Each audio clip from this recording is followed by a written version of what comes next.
सोचिए अगर मैं आपसे कहूं कि सेल्फ कंट्रोल एक झूठ है और दुनिया की सबसे खतरनाक लत एक ही रात में खत्म हो सकती है। तो 1971 की बात है। वियतनाम वॉर अपने 16वें साल में थी।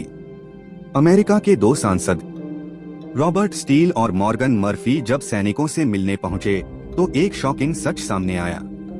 वियतनाम में मौजूद 15% से ज्यादा अमेरिकी सैनिक हेरोइन के आदी थे। जांच और गहरी हुई, पता चला 35% सैनिकों ने हेरोइन ट्राई की थी और करीब 20% पूरी तरह एडिक्टेड थे। पूरा अमेरिका हिल गया। सरकार ने इमरजेंसी ऑफिसेस बनाए और एक साइंटिस्ट को जिम्मेदारी मिली, ली रॉबिन्स। अब ध्यान से सुनिए, क्योंकि यहीं से असली कहानी शुरू होती है। जब ये सैनिक युद्ध खत्म होने के बाद घर लौटे तो साइंटिस्ट्स ने सोचा अब तो सब फिर से एडिक्ट हो जाएंगे, लेकिन जो डेटा आया उसने साइंस की किताबें बदल दी। सिर्फ 5% सैनिक एक साल में दोबारा एडिक्टेड हुए, 3 साल में भी सिर्फ 12%। मतलब 10 में से 9 लोग एक खतरनाक लत से बिना किसी इलाज के बाहर आ गए। कैसे? क्या उनमें अचानक विल पावर आ गया था? नहीं, असल में बदला था एनवायरनमेंट। वियतनाम में स्ट्रेस था, ड्रग्स आसानी से मिलती थी, दोस्त भी वही करते थे, हर क्यों मौजूद था। घर लौटते ही वो क्यूज गायब हो गए।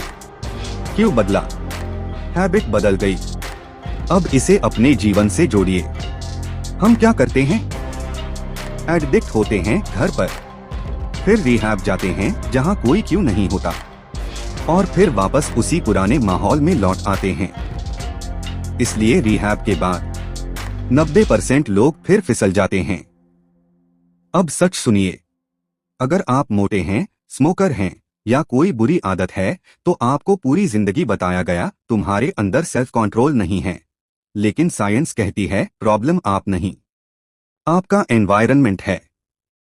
जिन लोगों में सबसे ज्यादा सेल्फ कंट्रोल दिखता है, असल में उन्हें यूज ही नहीं करना पड़ता, क्योंकि वो टेम्पटिंग सिचुएशंस में जाते ही नहीं।